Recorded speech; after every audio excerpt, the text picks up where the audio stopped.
Hit it, Neil. Woo! Oh, The Hate yeah. Train is back. Hello, everybody, and welcome back to another episode of Always Almost There, day after show live. I am so excited to be here today to talk about last night's show because I still don't totally know what happened last night.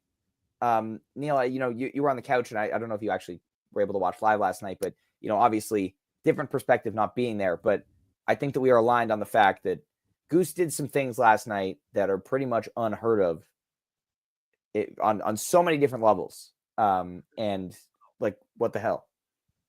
Yeah, man, Turn up your game.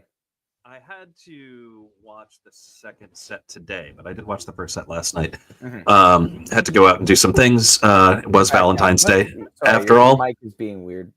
My mic is being weird. Great. Yeah, man. Last night was pretty good, and we've got a lot to talk about. Yes. Goose is indeed a Midwest band at this point. They are all in on the Midwest. But this mini tour, I'll say this, because we have one more show on this little mini tour. I'm sad that we only have one more show, because this is going to be a little mini tour we're going to talk about forever, at least from the perspective of Milwaukee and Michigan, and we will forget that they ever went to Toronto. Damn straight. Well, we've got a guest today. We're going to bring him on. Of course, an amazing show calls for an amazing guest. And we've got our longest running guest. I don't think anyone else has been on this podcast more at this point. Our good friend, Isaac. Heavy hitter. Hello. Isaac. Welcome, Isaac. Howdy. You're ready. Good to have you back ready. On. You picked the right night. Yeah. To be on the pod here. But man, just top level, how are you feeling about last night? Insane. Like, I don't even know how I'm gonna recover from this. Like, this is probably the greatest show that I've seen them play in the history of my seeing shows. Yeah, Hasty Train. We love the Hasty Train. Yeah. I mean, same with me. Night one. We talked about a lot yesterday. You're getting these. We're seeing these the set list. Kind of appearing in unpredictable ways, and they're hinting at these big jams on Thursday night. And I felt like last night there were kind of no rules. If you look at the written set list that they had, like, they completely audibled the second set, pretty much, like,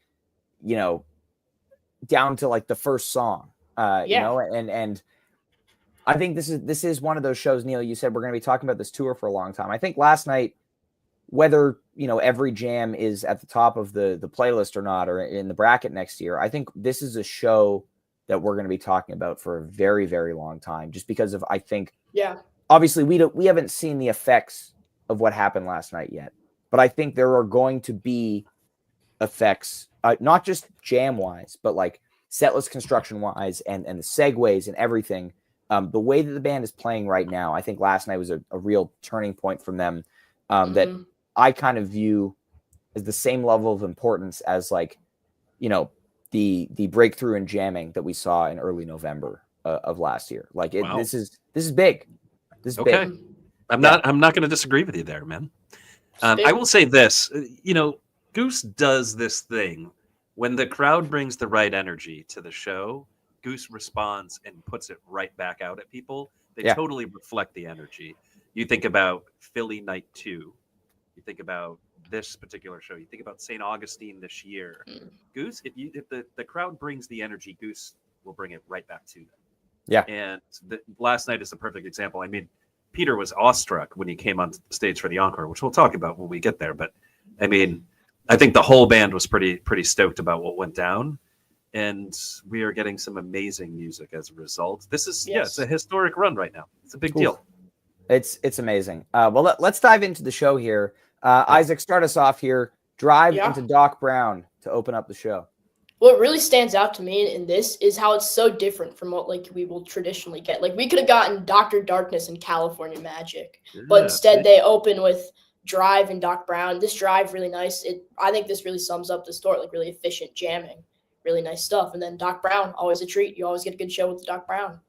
Yeah, I mean, I 100% agree with you. That's the thing, the point I want to make about the set listing, like Drive as an opener. You know, that I think I posted last night, like that's some winter 2022 kind of set listing, like coming out of the gate with a jammer. While this one was not obviously, 20 minutes long, this is a ripping drive. And I'm personally a big fan of the Ghostbusters tease that they kind of hit in this jam. I think it went over really well. The crowd really loved it. And then the segue into Doc Brown is just beautiful. This is continuing again from Thursday. The thing that, we talked about yesterday, these segues, there are so many of them now that the band is just approaching with such patience and maturity. And they're like not in a rush to get to the song, and they don't necessarily need to stop playing music, and they can just let the vibe kind of eventually, get them into the beginning of the song, which is really cool. And, the old saying about shows with Doc Brown and the Two Hole. That's the point that I was going to make. Historically amazing shows. There have been one or two misses. Yep. But almost every instance, they crush. And it is the harbinger of a good show, sure. But it is the band communicating to us their intent is to play a good show. I think that's a definite. Whether or not they actually do it is another thing. Most of the time they do. But the communication is there. They're saying, Doc Brown in the 2 slot, this one's going to be a banger. Yeah. And I really do believe that. I don't think it's just a coincidence. Like, I think they know darn well what they're doing when they put it there. So. Absolutely. Let's throw it back to you, Isaac, here. Yeah. Next up in the set, Western Sun, Feel It Now, Hot Love, Love is a Battlefield, middle section here. Yeah, Western Sun in the 3 spot is really new and different. Like, I feel like that's normally a set 2 song, kind of the cool down. But to get this in the first set was really cool. And that's, I think, when I knew that this energy and this was going to be an amazing show. And then Feel It Now, this is my first Feel It Now without Jeff. And it's sad without the bongos. The bongos made me sad. I was disappointed, but it's always a fun one. That's a good one. And then I don't know how I feel about this Hot Love and Love is a Battlefield. I felt it was kind of came at a weird point in the set. Like, I think it would have been cooler if they had, like, maybe opened with that. I don't know. I just felt they kind of broke up some of the energy. Right. And I think that, this is your Valentine's Day nod. Yeah. Hot Love and Love is a Battlefield. I think, great song choices. I mean, Cotter's drum solo in Hot Love was amazing last night. Yeah, that's extended. I'm gonna, obviously got to talk a lot more about Cotter once we get into set 2. But really funny. Yeah, that's an interesting point. I think that putting Hot Love and Love is a Battlefield in the middle of the set here, instead of like the, very obvious Hot Love opener on Valentine's Day, that's part of, what they're trying to do here, which is very clearly they're trying to switch up the set listing and song placements. And that's where I think like Western Sun and Feel It Now coming in the first half of the first set is not something you'd ever really expect from this band. And it was odd. Like, I remember, being like Western Sun, and then Feel It Now, like, this is weird to come so early in the show, but I think it's great. First of all, I mean, Western Sun is a great song. Feel It Now is a great song. Nice little Neutron Rick in the Feel It Now from last night. And I mean, the place was getting down. Like, yeah, as you said, Neil, like, the crowd gives it to the band and the band gives it right back to us, which is very important. But yeah, that's kind of what I got on these middle songs in the set.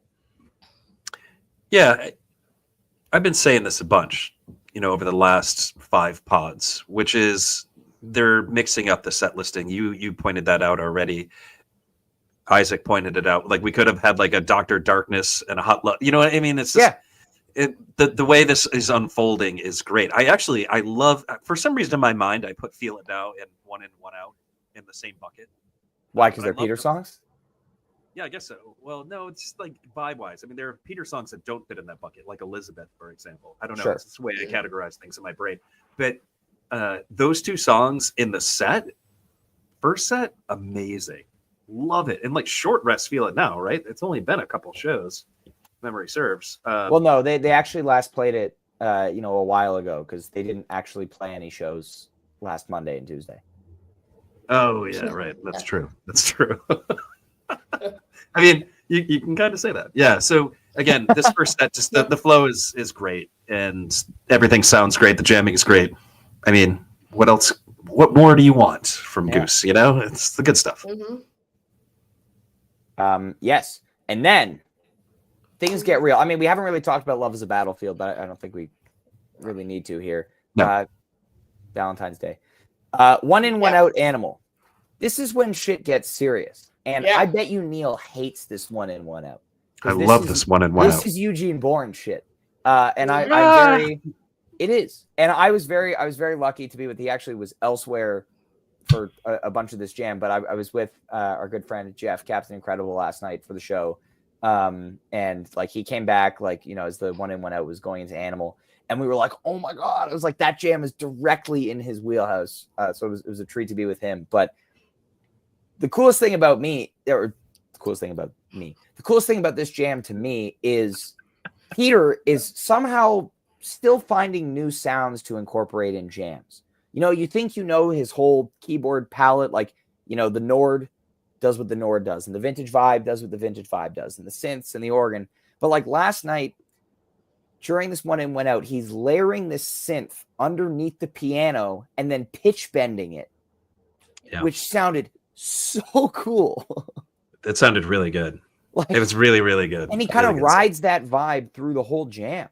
It's like absolutely insane. And then you get this other segue into Animal, which, keeping with the trends, this is not a standard Animal to close the first set. Like they're laying in the groove a little more. They're trying to do more. And I think there's a concerted effort from the band right now, these last few shows, to like, I mean, this whole tour really, to every performance matters. I feel like that is maybe a discussion that they've had recently. I think, like, you know, no kind of phoning it in on any songs, because this Animal did not feel like a lot of Animals where it's just kind of like, you know, we're playing Animal for 13 minutes because we can.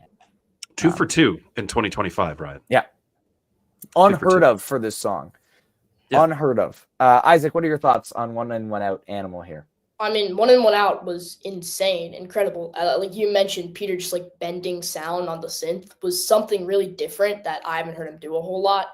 And that was something that I hope he keeps to do more. And that was really cool. And then this beautiful segue into Animal too. Also, back to one in, one out. That was a really patient jam too. It was just like they didn't rush to do anything too crazy. They just kind of let it go and let it ride, you know? And then Animal, beautiful segue into Animal's a fun one. Very different than a typical Animal, as you mentioned. So it's cool seeing them kind of do more with, like, one in, one out is a song that isn't typically jammed a whole lot. So it's cool seeing them kind of do some more stuff with set lists. Yeah, I mean, I actually, it's funny. I didn't totally pay attention to how long this one in, one out ended up being when all was said and done. It's funny, you know, listening back on the live stream versus the boards. I don't really pay attention to how long it was as much. But this is definitely the best one in, one out they've played so far, but, you know, by a pretty significant margin. Neil, you got thoughts here? Boy, do I. Man, this is where it starts getting amazing. And then again, you can tell that everything they're touching is turning to gold at this point. So this one in, one out is incredible. It's going to get a zillion plays from me. So I don't want to start the whole Eugene Bourne discussion again, but I'll say this. I don't think it is a lot like Eugene Bourne, actually. I think it's very different.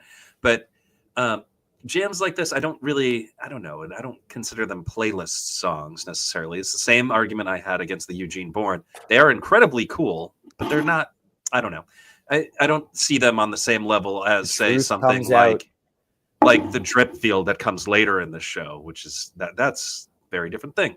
But this stuff is cool. Love this vibe in this set. Second show in a row where you just have a distinct section of amazing vibes. So yeah, love that there. And so the question in the chat is Bozeman ? And I think that's in reference to one in, one out being, is this the best version? Right? The last really good one was Bozeman. Yes. Well, I think this one belows that one. That one's Doors It, right? Is that your opinion on this? I think it's mine, but I mean, I think that one's just a really good funk jam. Like, I think that this one is so far beyond the Montana one in, one out. So that was cool. And then 2 for 2 in 2025 with Animal. Animal's now a banger. If they had only done this with Animal when they started playing the song, instead of overplaying it and doing what they did with it, I think we would have very different opinions about what Animal is. But you know, Goose is showing you, and again later in the show, they do it again. They take these songs that they don't traditionally jam well, they jam well. And love Animal as a first set closer, by the way. Absolutely killer. Yeah. So this is really, really good stuff. And it kind of saves the set a little bit. I love the flow of everything in the set, but there wasn't enough jam for me. The drive was about 15 minutes. Felt like it could have been a little bit longer, and we could have used some more jam. And then this 1 in 1 out comes. I think that's about 16 minutes, and then Sanimal is about 17 minutes. So you get some jam at the end there, and it just balances everything out and makes this just a really good set all around. Yeah. So bookended with some decent jams. There we go. Isaac, how are you feeling at set break last night? Great. I mean, really fun first set, really different than kind of what they've normally done. So just really excited to see what they have in store. Yeah, same. I honestly, you know, I didn't know what they were going to do. And I keep saying that because, like, I genuinely at this point, like, I can predict, you know, like tonight, I think they're going to play Big Modern and Thatch and, you know, etc. But, like, I don't know when those are going to come in the show. You know, like, I think the way that they've been going, like, they could open with Thatch tonight. Like, it could happen. I don't think it will, but it could. And I think, you know, where I was at set break last night was just like, first of all, oh my God, that jam was amazing. And second of all, like, whatever they're about to do in the second set, like, I'm not worried about there being enough improv or them, you know, not picking the right songs, because I think this is this vibe we've talked about where you get into a show. And I think even after the first set last night, when the band gets to that point where they know they're crushing it, the rest of the show is like playing with house money. Like, it doesn't matter what they do going forward. And I think they hit that point at the end of the first set last night. And so the whole second set was just straight money, as we know. But yeah, that was kind of my view at set break there. Like, whatever's about to happen is going to be crazy. And then it was, you know, one of the shorter sets in recent memory. But this is funny because I'm always the person that is like, if they want to play another song, like, tack another song onto the set. Like, more music is better than less music. And I think that last night, it's like a 65-minute or so second set. Short. It was perfect. Like, they didn't stop playing for an hour. There's two absolutely phenomenal jams on the front end, and then two more songs on the back half that are just like straight party. And it was amazing. But let's dive in here. Isaac, tell us your thoughts on this drip field. Insane. They need to do more drip field openers because that's the first one ever. And drip field is such a good song, but it gets screwed over by curfew half the time. It's like, it's a fun one, but like, it never has that much time to explore besides the one in LA. But this one was incredible. This is insane. I like how this jam kind of just develops and how it keeps going. 2-guitar Goose, really nice. Peter just kind of cleansing the venue and the stage with like the wah guitar. Ooh, it's a good word really for nice. That. Yeah. I mean, that's how I thought of it when I was listening to it. I was like, wow, this is really, really great. And then just really good jam, pretty much. Yeah. Isaac, are you even a teenager yet? I am, yes. Oh, you are? Okay. Okay. Yeah.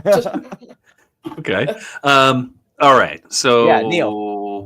What? This is ridiculous. Yeah, this is absolutely insane. So a two-parter, right? You get a fiery drip field primal banger. I mean, Connor's drumming in this. It's crazy. It just sounds so good. And so as I was listening to this for the first time this morning, I was like, oh, so this is what everybody's talking about. Is this just blazing drip field jam? And then it all drops down to almost nothing. And I was like, oh, that's what people were talking about. Right. And then that transition into this old C, so perfect, so patient. Every note is chosen perfectly as they get there to this old C. Holy cow, man. This stuff is this is when you know they're on one, right? They're just feeling it right now. And this is exactly what it felt like in winter 2022, where it just, they would do a thing and you'd be like, of course, you know, of course they did that. It's like ridiculous. And so that's how I feel about this transition into this old C. Nuts. So love Dripfield as a set opener. You can build a whole show around Dripfield. I don't think you could have done that 2 years ago, but now you can. That is the anchor of your show. And in a lot of ways, I think this jam is the anchor of the show. But there are a couple other tasty ones too. But this is cool. So yeah, more of this kind of stuff, please. Yeah. Yes. Man, the crazy part to me is like, I'm assuming they discussed at set break, like, screw it, let's open with Dripfield. But like, part of me wonders, like, because sometimes they will reprint the set list if they decide to change it at set break, and we didn't see that last night. And obviously, the written set list had like them opening with pancakes and doing a completely different thing. And so I like to think that they like kind of walked on stage, and Rick was just like fuck it, let's play Dripfield. Gotta get him with the drip. Yeah. Because again, as you said, Isaac, this is the first time that Dripfield has ever opened a second set, which is funny. Last night, I kind of thought about that when the song started, and I was like, oh, has this ever?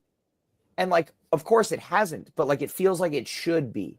And I think this going forward should be an amazing placement for Dripfield. I'm all for this. Obviously, how could you not be? One of their greatest songs, and just goes to absolute outer space here. And Neil, you talked about the transition into This Old Sea, and like the kind of quiet and introspective part, before that of the jam. And when I was listening back this morning, I kind of had it in my head like Dripfield was like that 2-guitar craziness, and they hit that for so long, and it was amazing. And then they quieted and went into This Old Sea, and I kind of forgot how long that quiet part is before the transition. And you get that again in This Old Sea, which I mean we'll talk about in a second, but like before the transition, there's just so much like patience happening there. Like they are in no rush at all to get where they're going. And I think that's been a fault sometimes with this band.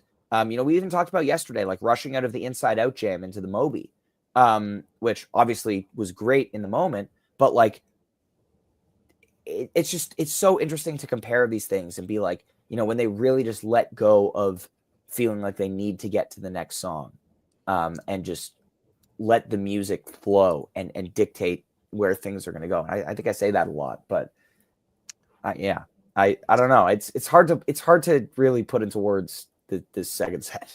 So you're saying the trick is to surrender to the flow, Ryan? It felt like that was the next thing you were going to say. Sorry, I had to point that out. It was right so 25 minutes of drip, by the way, before we move on from this. Yeah. That's a lot. That's a lot of minutes of drip, and every minute was great. Yeah. Yeah. But yeah, then This Old Sea, I feel like this is like, I don't know, the jam kind of felt like a throwback jammed out This Old Sea. I think this is pretty fair to say that this is the best This Old Sea we've seen in like several years, because it hasn't really jammed, recently, and this one just gets out there. We don't get the the late 2024 vocal outro that we saw a few times. It's like old school, just right into the jam, and they don't really dwell in the C space for very long, and they just kind of ramp up into this amazing, just rocking space.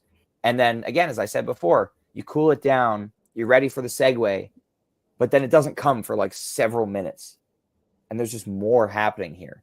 And then then they go into Creatures, and it's amazing. But yeah, this jam blew me away, because again, I was just expecting this C to be the cool down, the set, and then we get into another jam vehicle after with no jam, but no, they had other ideas. Isaac, what did you think of This Old Sea? Well, yeah, you mentioned cooldown. There is no cooldown this set. First of all, like it's just straight gas, and it's so good. And This Old Sea is great. Like I was once again expecting it to be like, oh, they're not gonna jam this. They're just gonna play it, which would have been cool because that's a great song. But then adding the jam on top of it made this so much better, and a really cool jam at that fact too. Like everything they're doing in this set is just so good. And then them going into Creatures, lowering it down instead of just getting quiet and like picking up the Creatures riff, like slowing down the Creatures riff. Yeah, that was so cool. Leading it into that was really cool to see them do that. Yeah, the way that's a really good point, Isaac, especially in the segue. The way that Peter, got on guitar and then just slowly brought in the Creatures riff, just like gradually speeding it up until they got up to tempo. Man, that was sick. It's good stuff. Yeah, This Old Sea. This is a very familiar jam. I feel like I've heard this one before, and if anybody kind of can place this is please Neo let me know. From TED Tapes. Is it? Is that what that jam is? This is the first Cotter teaser clip that we heard. This is that beat that he's doing here. It's that kind of like stuttered ride cymbal beat. He likes that, and it's one of my favorite things in his kind of toolkit.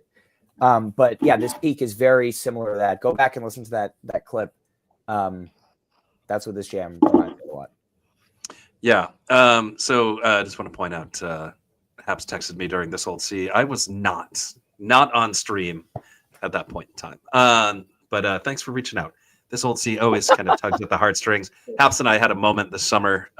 This Old C playing, missed our kids. It was a thing. It's a real thing. Super emotional. Yeah. What else do I have to say here? Oh, the creatures. So think about how this set is constructed, right? In the olden days, creatures opened set 2. Yeah. And then Drip Deal a week ago. Yeah, exactly. Well, that was the point I'm trying to make here. Yeah. Yeah, man. I love creatures here. Creatures to open the set, I would have rolled my eyes and said, ugh, like, here we go. But creatures in this spot is excellent. And I love the continuity here through what happens through the rest of the set. So good. Like, brilliant choice. Brilliant set listing here. Yeah. This to me, I mean, Creatures Don't Leave Me This Way at this point, it's just like, again, that playing with house money vibe. And the place was just going nuts. And you just get full dance party. But like, this isn't just like, again, we've had like dance party segments of shows before where the band is just like kind of on autopilot a little bit. And there's not as much like force or like intention behind it. Like, it didn't feel like they took their foot off the gas, even though they weren't out in, deep tight 2 space anymore.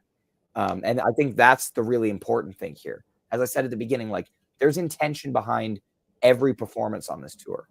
Whether we like every note of it or not, and whether every set list is perfect or not. I think one of the things that the band talked about, if I had to guess going into this tour, is like, let's play every song like we mean it. Like that. It feels like there was something said, because it's different. And yeah, as you said, I agree. Put Creatures deep in the second set more as this kind of like because this is like the landing pad. Yeah, which is like it's like kind of a vibe. It's a dancer. I think they're using this in the spot that a peppy cover would, and it actually extends what comes right after. Can we just like move on and talk about Don't Leave Me This Way? Yeah, because I want to say that I've said this before, but I'm going to say it again. So, Strange Folk kind of invented this idea, or at least to me, where like, if you throw in a disco tune late in your second set, you are going to bring the place down. Yeah. Like, everybody, people have had some beers by this point. People are ready to rage. And they were the masters of doing this in like late 90s. They would just like drop a disco cover and the place would erupt, and like, just the energy in the room was insane. And that's what happens here. They've done their homework, or they've maybe just found this on their own, but they're like, if we drop this tune right here, everybody will lose their minds. And of course, that's what happened. And it is because of that you get the amazing encore that comes after this. I think this could have gone 7 different ways. Sure.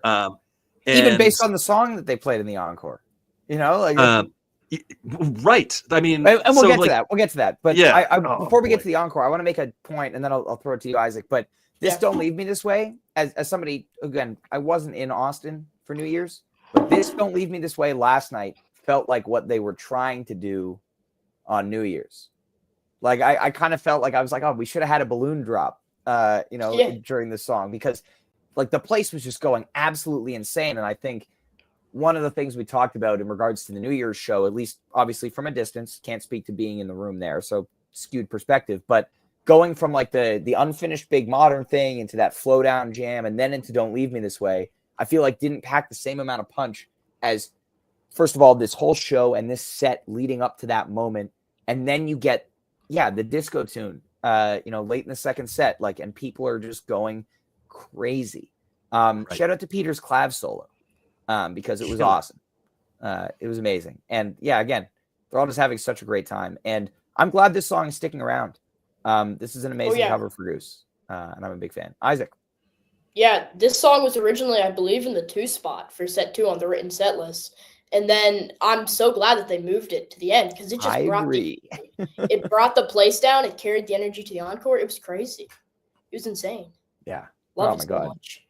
Ridiculous. Yeah. And the band was obviously enjoying it. They walked off stage, and the first thing they talked about when they walked off the stage was, wow, that crowd is really fired up. Yeah. And of course, Peter mentions that right when he comes back on stage. Well, that's like Peter mentioning the dance party always reminds me of SPAC, like after the Sinnerman, similar kind of thing. And just when they're playing so well, and I mean the parallel here is that SPAC Night 2 second set is an all-time great Goose set, and we have that here last night. And I think that's just like, again, Neil, as you said at the beginning of the episode, the crowd gives it to the band gives it back to the crowd, and that's the beautiful part about what's been happening here in Grand Rapids. So can we talk about this encore?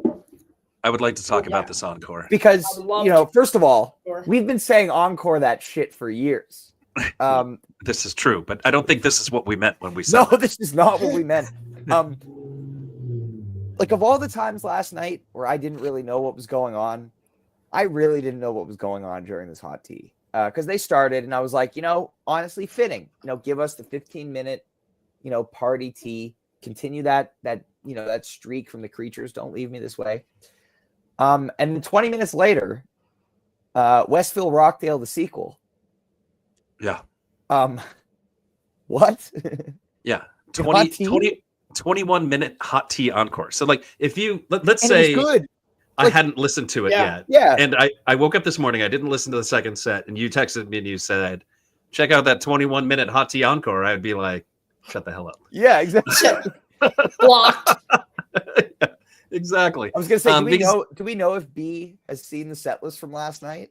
No, he has not appeared anywhere. He's been very, very quiet past couple days. Deep in the mountains. He's probably skiing. So man, this thing goes to some incredible places, and I think they are honing their ability to enter and exit this space in a way that is not awkward. Yep. I think this is getting better and better and better as they do it. I need to listen. The first time I actually listened to this was about 15 minutes before we started recording this. So I need to go back and listen to this thing again. It does all of the things that I love. Just the angular grit that they have right now is incredible. And oh man, it's just like, I'm just so excited about this band because they're doing different things. They're doing things that like I think are really great for people like us who hang on to every note. Mm-hmm. They could go out there and play some standard shows, and I think everybody would have been very, very happy in Grand Rapids. But there's this effort, this intentionality to do something different and to elevate. And here it is. So, I mean, who knows what caused them to do this kind of a jam in the hot tea? But like they could have done anything at that point. And this is the choice that they made. They could have gone out and they could have said, all right, everybody's dancing, having a good time. Let's just give them another dancer and just like extend the party. But no, they challenged the audience. And that is exciting stuff. And because this type of music is challenging. Not everybody loves it. Some people have gone to the internet immediately and said, I do not like this at all. I strongly disagree with those people. Because this is the good stuff, man. It's you get a variety, having this moments after, kind of a disco dance party. Brilliant. I mean, brilliant stuff. Yeah. I mean, it was in the middle of a disco dance party because it's hot tea. Like that. That's the cool part. Isaac, what are your thoughts on this encore? Yes, from last night? This is so good. I think it's so special when we see that kind of like Westville Rockdale kind of style of like improvisation. It's really cool. It really got kind of like metal, but like metal for Goose. Yeah, towards the end. Ryan Storm metal. Yeah, exactly. That was sick. Trevor had some nasty like bass riff in between that. It reminded me a lot of like Rage Against the Machine, like kind of Killing in the Name of that, like during that, just like on the listen. So that was sick. That was the perfect encore. I could have never expected, if you told me at the start of that hot tea that they would be doing like experimental, like crazy, like Westville Rockdale like, okay, style, yeah. I'd be like, get out. Like that was insane. Yeah. That was crazy. Can I ask you a question for folks who are in the room? So there's an extended pause when they come on the stage. I think some of it is the band soaking in what's happening. And I'm glad that they actually take a moment to enjoy themselves in those moments. It's got to blow your mind still being those guys. 5 years ago, they're playing in front of nobody. Like they don't even sell tickets to shows, And then like you have something like this where everybody's just so stoked and having a good time. You just got to like let it wash over you. But then there's like an extended period of silence. And then Trevor just opens up. Yeah. I assume Mountain Dew. Is that Mountain Dew? Mountain Dew. Mountain Dew. Yeah. Absolutely hilarious. For the The bit. band, they all crack up. Like, I don't know what they were waiting for. Were they just tuning, or like what They did were you waiting. see? They were when you waiting No, for Trevor to crack the can. Yeah, he had the can and he was like waiting, and then he gave it a crack. It was a that's dramatic why. pause. Neil. It was a dramatic Jive pause. Goose Yeah. understands. But on the stream, it didn't look like that. And in Right. fact, he opened it. The camera had cut away. So, Coach, you blew it. You missed the most important part of the show. Yeah. Hopefully they bad. edit that down before they put it on the internet. And I sure hope they put it on the internet. Peter, please put that on the internet. We need the video of that one. Yeah. Yeah, man. I don't know. I feel like I could talk about this tea forever because you have the Westville Rockdale just like seat of your pants, runaway freight train, like no idea what the hell's going on. My mom always says like she knows at when we're at shows together, she knows it's a really good jam if I start cackling. As you know, Neil, I've seen the cackle. Do that. Yeah, I was cackling for like this entire tea. Like, yeah. Well, because when it comes to disbelief, like that's the crazy part, right? Like this is so how they top up the show. Yeah, I mean, because I was cackling and I was like, this jam is sick, and then I'd remember like we're in the encore and this is hot tea. Yeah. They never jam encores. Not like that. Exactly. And like that's the brilliant part is the fact that they went out there and they were just like, let's let it all hang out in an encore. And it is all within them. The fact that they don't normally do that. So the fact that they found it within themselves to do that on this particular night is awesome. And yes, guys, I gotta say, get ready for tonight. Because if they walked off that stage last night, that pumped, this show is going to be an all-timer. If they just bring that energy again, I probably just jinxed you guys. Yeah, man, they're stoked right now. They did this in St. Augustine. I think it's going to happen again, where they just kind of show up and just play an excellent show because they're just so happy that the audience brought the energy that they did. Sure, and I think tonight can go one of two ways. I think either way tonight is going to be amazing. The vibes are going to be high.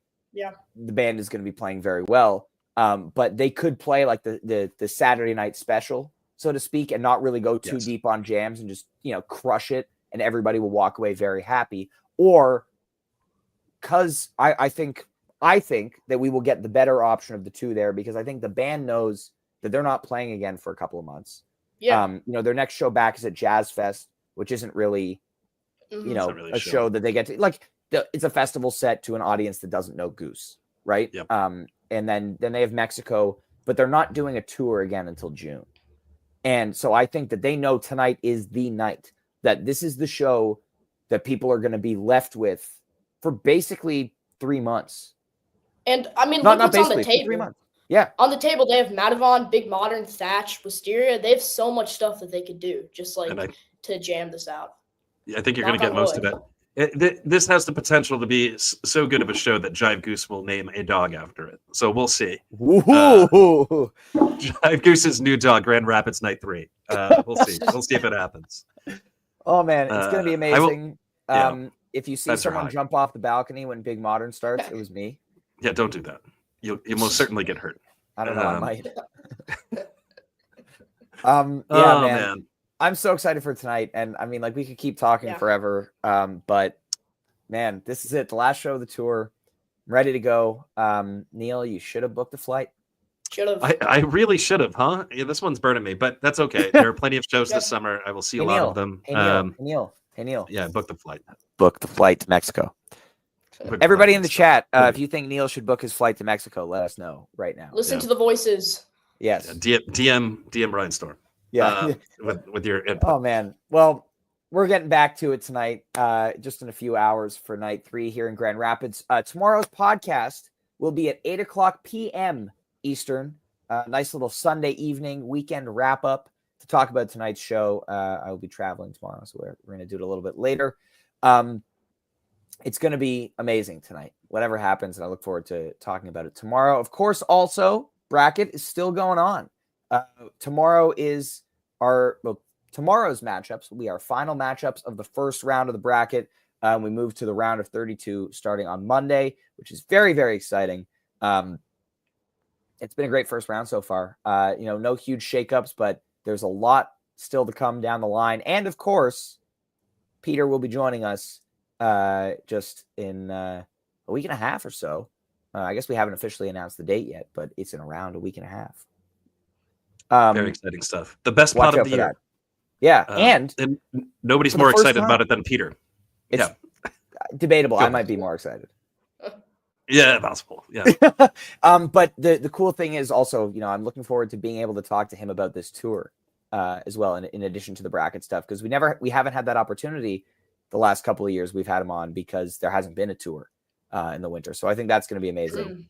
But that's neither here nor there. That is a topic for another time. Isaac, as always, thank you so much for joining us today. Thank you for having me. Of course, always a treat to have you on and talking Goose. See you at the show tonight. And remember, Goose is a winter band. Goose is a winter band. That's my take. Isaac. Goose is a winter band. That's true. I like that. I mean, honestly, I think, Goose is like all of their like best shows and best tours have been between like November and March. See? Yeah, and we're better to do the Goose is a winter band thing than the middle of the Midwest in the winter. We all thought it was crazy when they booked this thing, but here we are. So. This is it. Right. Fun. Thank you. Yeah.